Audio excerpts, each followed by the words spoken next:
One of the things that I see very often in class, first works, we usually ask students to come in and give us the best shot they got.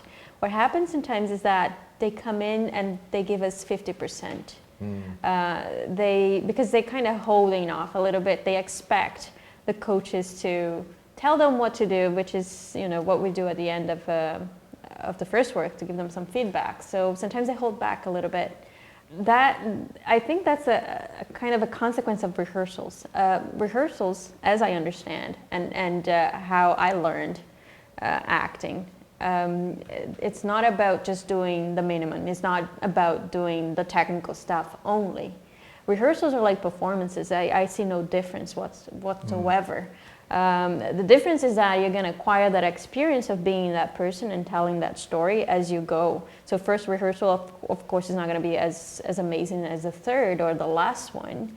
But you should always have that quality in rehearsals as if you're going to perform. So I just know one page, so that's all I'm going to do in that rehearsal. So I'm going to know my lines very well, and then I'm going to try to get out of the way and go to that creative spot and actually tell that one page, tell that story, that one page story. I'm not going to hold back and just say my lines and do the minimum and kind of feel awkward and try to figure out, intellectually how to move and how to say my lines. No, I do that before, when I'm still reading the lines, or maybe not. It depends on how you work.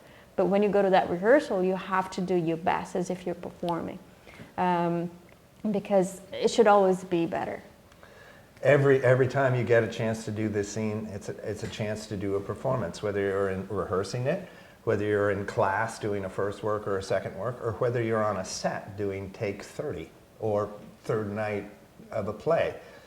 Every time you do it you should put your whole heart and soul into it, no matter where you're doing it or what the circumstances are. That's how you'll start to learn more and more about the character, and the character will evolve. We do see that a lot in first works. You see it in the audition room all the time. Actors holding back, actors giving 50%. And boy, nowadays, in that audition room and that first take, first day on a film set, you've got to go. You've got to go crazy.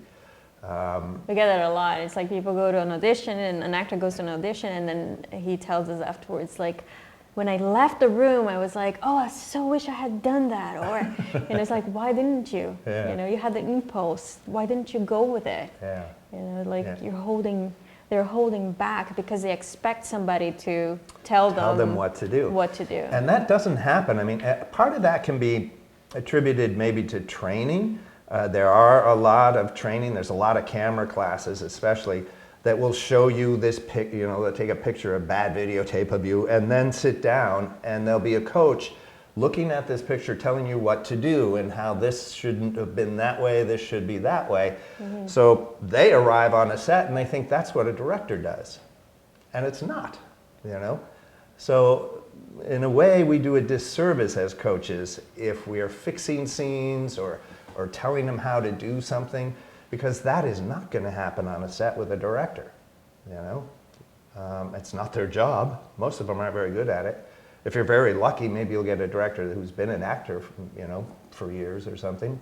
But most of the time, as a director, we expect you to know your job, to know your instrument, and to get up there and go.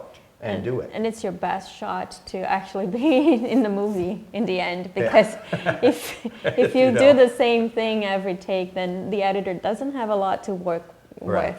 So they're waiting, they're expecting you to give them jams in every single take. Yeah. And sometimes actors, they're afraid of, oh, what about continuity, or what about this, what about that? No, you have to, when you're on the set, there's no space to think technically.